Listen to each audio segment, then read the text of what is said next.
satu pekan itu akan kita mulai lagi nasional. Nah, cuman karena ujiannya itu 20.600 sekian mahasiswa, untuk pekan kedua itu yang full 2 sesi itu pagi dan siang hanya Senin, Selasa, Rabu.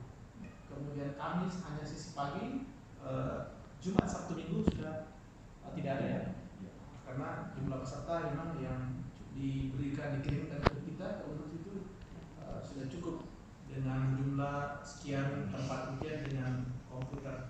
Nah, yang kami ingin sampaikan tadi, di beberapa tempat ada 6 lokasi yang di Fakultas Teknik tadi itu kami dapatkan itu beberapa peserta yang tidak hadir.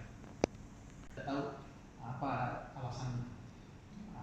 Dan bukan berarti bahwa pasti kalau tidak ikut pasti otomatis tidak akan lulus kan? Ya. Itu kami tidak tahu tadi bentuk keterlambatannya apa, dan itu memang tidak sampai ke sana. Jadi itu yang ingin kami sampaikan. Mudah-mudahan berjalan baik. Bahkan tadi secara nasional kami dapatkan informasi ada beberapa perguruan tinggi penyelenggara pendidikan itu ada kendala di server. Di situ hari pertama tadi itu sampai siang ini sesi pagi itu sudah selesai dan alhamdulillah tidak ada kendala teknis. Ya. Itu mungkin yang saya sampaikan. Sekali lagi terima kasih banyak kepada teman-teman media yang menghadiri undangan kami. Mudah-mudahan ini juga bentuk keterbukaan penyelenggaraan seleksi nasional pendidikan mahasiswa baru. Terima kasih banyak. Selamat siang dan assalamualaikum warahmatullahi wabarakatuh. Terima kasih banyak atas kehadiran Bapak Ibu dan tim media untuk kegiatan kita pada siang hari ini untuk preskon. Tadi menyambung dengan beberapa informasi yang telah disampaikan oleh Bapak WR1.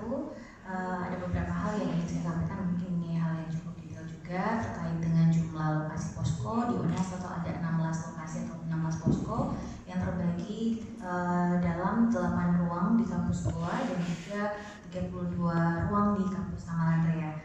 Untuk jumlah total peserta memang benar ada 20.687, di mana tahap 1 pendaftar untuk UTBK pelaksanaan di Unhas itu ada 14.416 peserta. Untuk gelombang kedua atau tahap kedua ada 6.271 peserta. Di tiap sesinya untuk gelombang pertama dan hingga gelombang kedua pada Senin sampai Rabu terisi dengan 1.030 peserta yang terdaftar, sehingga satu hari itu terisi dengan 2.060 peserta.